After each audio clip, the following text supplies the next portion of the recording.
morning all of you. This is Lakshmi Tirthamma. Today my topic is single column cash book. Already మనం last class లో విన్నాం కదండి types of cash books లో ఇది one of the first cash book. అయితే దీన్ని మనం రెండు రకాలుగా పిలవచ్చు, single column cash book or simple cash book. Some చూద్దామండి ఇవాళ ఒకటి. Prepare single column cash book from the following data. First January started business with cash.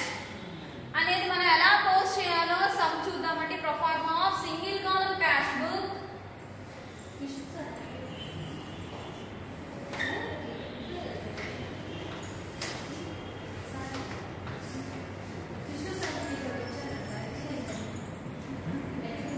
Heading చూడండి, single column cash book or simple cash book.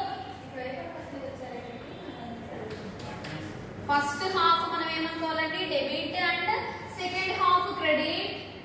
Columns చూడండి, date, particulars, JF number, amount, date, particulars, JF number, amount. మనం ఏ cash book prepare చేయాలన్నా సరే 2 parts గా divide చేసుకుందామండి. Debit side, credit side గా. Debit side ఏమేమి నోట్ చేయాలండి, ఎటువంటి ట్రాన్సాక్షన్స్ ఇవి నోట్ చేయాలండి అంటే క్యాష్ రిసిప్ట్స్ అనేవి మనం డెబిట్ సైడ్ నోట్ చేస్తాము. అండ్ క్రెడిట్ సైడ్ ఏమి నోట్ చేస్తామండి, క్యాష్ పేమెంట్స్ అనేవి మనం క్రెడిట్ సైడ్ నోట్ చేస్తాము. అయితే చూడండి, ఇచ్చినటువంటి ప్రాబ్లం లో ఏవి రిసిప్ట్స్ ఏవి పేమెంట్స్ అనేవి మనం ముందుగా చూసుకోవాలి. ఫస్ట్ జనవరి 2014 నా started business with cash. Business ని మనం స్టార్ట్ చేస్తున్నామండి క్యాష్ తో. కాబట్టి ఫామ్ లోకి, సంస్థలోకి క్యాష్ అనేది వస్తుంది అంటే మనం రిసీవ్ చేసుకుంటున్నాము. కాబట్టి ఎటు సైడ్ నోట్ చేసుకోవాల్సి ఉంటుందండి, ఆల్ క్యాష్ రిసిప్ట్స్ అనేవి డెబిట్ సైడ్. కాబట్టి first transaction debit side record చేయాలి. ఫస్ట్ జనవరి 2014 నా. అయితే ఒకసారి చూడండి, మనం ఏం తీసుకొస్తున్నామండి, క్యాష్ అనేది తీసుకొస్తున్నాము. దేనికండి, స్టార్టెడ్ బిజినెస్ విత్ క్యాష్. ఈ క్యాష్ మొత్తం కూడా మనం ఖర్చు పెట్టడం జరుగుతుంది. అయితే ఏ రూపంలో అండి, క్యాపిటల్ రూపంలో, మూలధనం అనేదితో మనం స్టార్ట్ చేస్తున్నాం. కాబట్టి ఆ అమౌంట్ మొత్తం కూడా మనకి రాను రాను ఖర్చు అయిపోతుంది బిజినెస్ కి. కాబట్టి మనం ఏమని రాస్తున్నామండి, టు క్యాపిటల్ అకౌంట్. అమౌంట్ ఎంతండి, 10,000 రూపీస్. నెక్స్ట్ ట్రాన్సాక్షన్ జనవరి 2 నా క్యాష్ సేల్ 6,000 రూపీస్. మనం సేల్ చేస్తున్నామండి, ఏవో కొన్ని గూడ్స్ ని మనం ఏం చేస్తున్నామండి, సేల్ చేస్తున్నాము. అయితే మన దగ్గరికి ఏమొస్తుందండి, బదులుగా క్యాష్ అనేది రావటం జరుగుతుంది. కాబట్టి రిసీవ్ చేసుకుంటున్నాం, అది రిసిప్ట్. కాబట్టి మనం ఎటు సైడ్ నోట్ చేసుకోవాల్సి ఉంటుందండి, డెబిట్ సైడ్. సెకండ్ జనవరి 2014 నా ఏమని రాసుకోవాలండి, ఏం చేసాము, ట్రాన్సాక్షన్ అనేది సేల్ చేసామో పర్చేజ్ చేసామో రాసుకుంటే సరిపోతుంది. కాబట్టి to sales account 6,000 rupees. Next transaction January 4 నా పర్చేజ్డ్ గూడ్స్. మనం ఏం చేస్తున్నామండి, పర్చేజ్ చేస్తున్నాము గూడ్స్ ని. మన దగ్గరికి ఏం వస్తున్నాయండి, గూడ్స్ అనేవి వస్తున్నాయి. మరి మన దగ్గర నుంచి ఏం వెళ్ళిపోతుందండి, మనం ఏదైనా పర్చేజ్ చేసాం, ఏదైనా షాప్కి వెళ్ళి కొన్ని గూడ్స్ కొన్నామండి, బదులుగా మనం ఏమి ఇస్తామండి, క్యాష్ అనేది ఇవ్వటం జరుగుతుంది. కాబట్టి క్యాష్ అనేది మన దగ్గర నుంచి వెళ్ళిపోతుంది బయటికి. కాబట్టి దీన్ని ఏమంటామండి, పేమెంట్. క్యాష్ అనేది మన దగ్గరికి వస్తేనేమో రిసిప్ట్, క్యాష్ అనేది మన దగ్గర నుంచి వెళ్ళిపోతేనేమో పేమెంట్. కాబట్టి ఇది ఎట్ సైడ్ నోట్ చేసుకోవాల్సి ఉంటుందండి, క్రెడిట్ సైడ్ నోట్ చేసుకోవాలి. 4th జనవరి 2014 నా ఏం జరిగిందండి, ట్రాన్సాక్షన్ అసలు పర్చేజ్ చేయడం జరిగింది కొన్ని గూడ్స్ ని. ఆ గూడ్ నేమ్ ఏమి ఇవ్వలేదు కాబట్టి మనం ఏమని నోట్ చేసుకోవాల్సి ఉంటుందండి, పర్చేజెస్ అకౌంట్.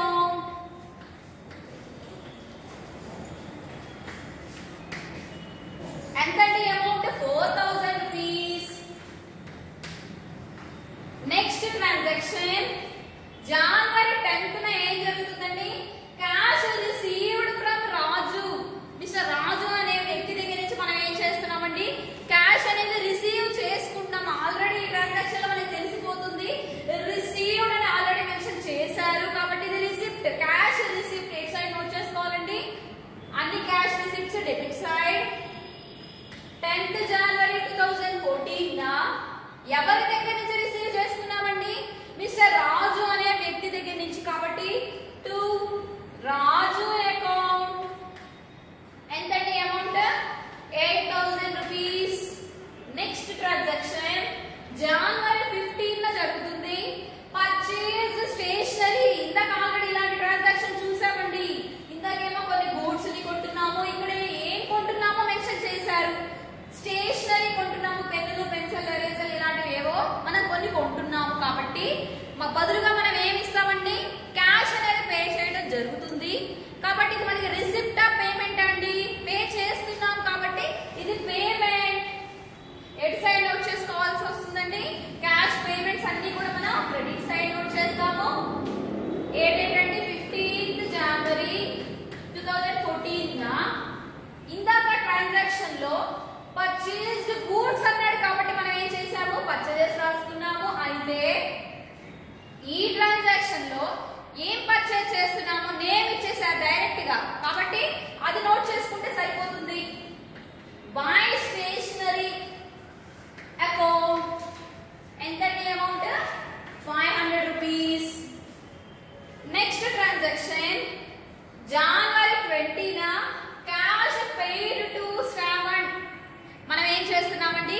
క్యాష్ అనేది పే చేస్తున్నాము. ఎవరికండి? మిస్టర్ శ్రావణ్ అనే వ్యక్తికి. ఆల్రెడీ ఈ ట్రాన్సాక్షన్ లో మనకి తెలిసిపోతుంది పేమెంట్ అని క్యాష్ అనేది ఇవ్వడం జరుగుతుంది. అది పేమెంట్ అని తెలిసిపోయింది కాబట్టి మనం ఎటు సైడ్ నోట్ చేసుకోవాల్సి ఉంటుందండి? పేమెంట్ సైడ్ నోట్ చేసుకోవాల్సి ఉంటుంది. డేట్ ఎంతండి? 20 January 2014 ఏమని నోట్ చేసుకోవాలండి? క్యాష్ ఎవరికి పే చేస్తున్నాం? మిస్టర్ శ్రావణ్ కి. శ్రావణ్ అకౌంట్. ఎంత అమౌంట్ అండి? 3,000 రూపీస్. 3,000 రూపీస్. నెక్స్ట్ ట్రాన్సాక్షన్ జనవరి 22 ఏం జరుగుతుందండి? సోల్డ్ గూడ్స్ టు గిరి. అయితే చూడండి ఈ ట్రాన్సాక్షన్ లో మనకి క్యాష్ అనేది ఎక్కడైనా కనిపిస్తుందా? మనం ఏం చేస్తున్నామండి? సేల్ చేస్తున్నాము గిరికి, మిస్టర్ గిరికి. ఫర్ క్యాష్ కానీ ఫర్ చెక్ కానీ ఏమైనా మెన్షన్ చేశారా అండి? చెయ్యలేదు. అంటే ఇది ఏ ట్రాన్సాక్షన్ అండి? ఇది ఏ ట్రాన్సాక్షన్ అవుతుంది? క్రెడిట్ ట్రాన్సాక్షన్ అవుతుంది. అంటే మనం ఇది ఎక్కడ నోట్ చేసుకోవాలి? సబ్సిడరీ బుక్స్ లో నోట్ చేసుకోవాల్సి ఉంటుంది. ఈ క్యాష్ బుక్ లో మనం నోట్ చేసుకోకూడదు. ఎందుకనండి? All cash transactions are only recorded in cash book కాబట్టి ఈ ట్రాన్సాక్షన్ ని మనం నోట్ చేయకూడదు, స్కిప్ చేసేయాలి. Next transaction January 25 received commission. మనం ఏం చేస్తున్నామండి? కమిషన్ కానీ రెంట్ కానీ ఇంట్రెస్ట్ కానీ ఏ రూపంలో రిసీవ్ చేసుకుంటామండి? క్యాష్ రూపంలోనే. కాబట్టి ఇది రిసిప్ట్ ఆఫ్ పేమెంట్. ఆల్రెడీ మనకి ఈ ట్రాన్సాక్షన్ చూడగానే అర్థమైపోతుంది రిసీవ్డ్ అంటే అది రిసిప్ట్ అని అర్థమైపోతుంది కాబట్టి మనం ఎటు సైడ్ నోట్ చేసుకోవాల్సి ఉంటుందండి? 25th debit side. జనవరి 2014 ఏ రూపంలో రిసీవ్ చేసుకుంటున్నామండి? కమిషన్ అనేది క్యాష్ రూపంలోనే కాబట్టి మెన్షన్ చేశారుగా మనం ఏం రిసీవ్ చేసుకుంటున్నామో నేమ్ అనేది. కాబట్టి మనం ఏం రాసుకోవాల్సి ఉంటుందండి? To commission account 800 rupees. Next the January 31 paid salaries. మనం ఏం చేస్తున్నామండి? మన మంత్లీ సాలరీస్ పే చేస్తున్నాము మన వర్కర్స్ కి, ఎంప్లాయీస్ కి. అయితే మనం ఏ రూపంలో పే చేస్తామండి? క్యాష్ రూపంలో అవ్వచ్చు, చెక్ రూపంలో అవ్వచ్చు.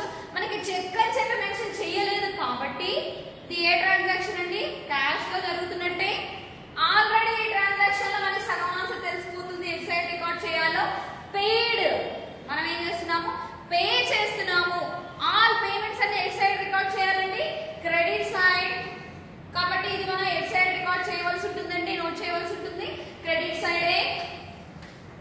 31 January 2014 బై ఏమి పే చేస్తున్నామో కూడా మనకి మెన్షన్ చేశారు సమ్ లో కాబట్టి అది రాస్తే సరిపోతుంది. బై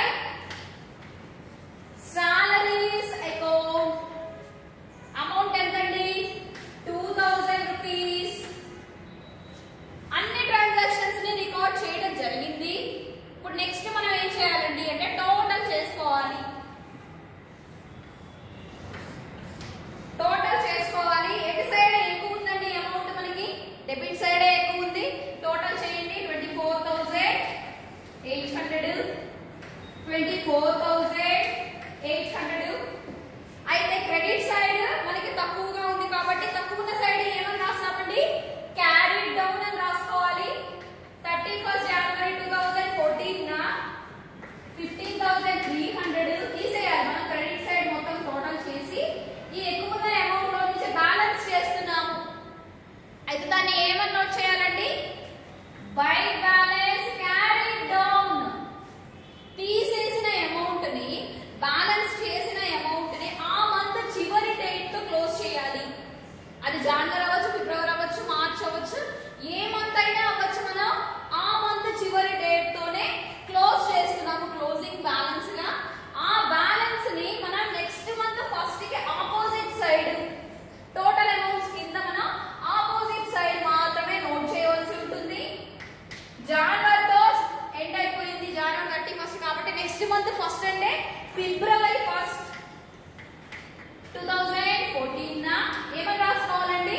ఇక్కడ క్యారీ డౌన్ అయింది కాబట్టి నెక్స్ట్ మంత్ ఫస్ట్ కి ఏమవ్వాలండి? Brought down. By balance brought down ఎంతండి? 15,300.